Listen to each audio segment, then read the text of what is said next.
La mer, le soleil, un bon bouquin. Qu'est-ce que c'est bon les vacances, Jamy? Fred, je voudrais pas déranger, mais même en vacances, c'est chacun son tour. Et là, je crois bien que c'est le tien. Oh, c'est pas vrai, on peut pas être tranquille. Et puis c'est toujours moi, hein. Et voilà le travail, Jamy. Eh ben, dis donc, j'arrive à temps, hein.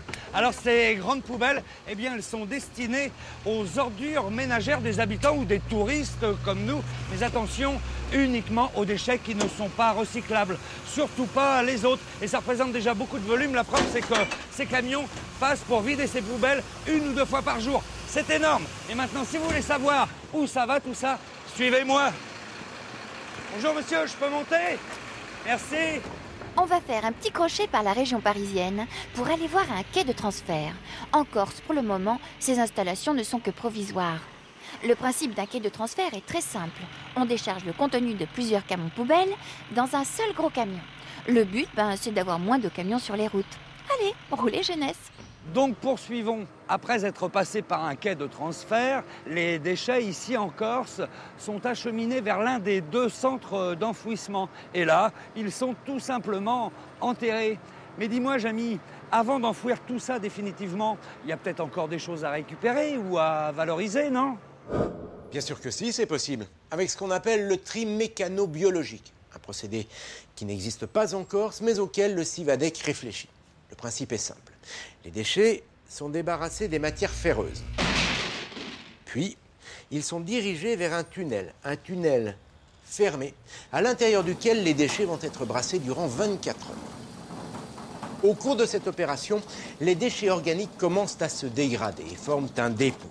Ensuite, ils sont triés et séparés les uns des autres en 3 grandes catégories. 1. Les déchets organiques, ils seront convoyés vers un centre de maturation pour être transformés en compost. 2. Les déchets minéraux, le verre, la céramique, comme on ne peut plus rien en faire, on les enfouit. Ce sont des déchets dits ultimes. Enfin, les autres déchets, les emballages, plastique, carton, aluminium, ces déchets vont à leur tour être triés. Le plastique d'un côté, le carton de l'autre, etc., etc. En revanche, tout ce qui n'est pas valorisable est mis de côté et enfoui. Ce sont à nouveau des déchets ultimes. De cette manière, le tri des matières recyclables est optimisé et la quantité de déchets ultimes réduite à son strict minimum. Il y a tout de même une question qui se pose. Ce compost est issu de déchets organiques qui peuvent avoir été en contact avec des produits toxiques, par exemple. La qualité du compost peut ainsi être affectée.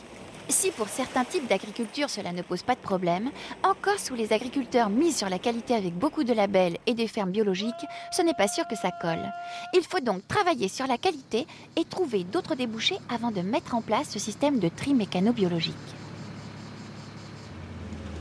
En attendant, la plupart des ordures ménagères corses arrivent dans 2 centres d'enfouissement. Attention, il ne s'agit pas de décharges sauvages, mais de centres de stockage de classe 2. Autrement dit, ils sont strictement réglementés. Alors ici, eh bien, on déverse les déchets dans ces grands trous que l'on appelle des alvéoles.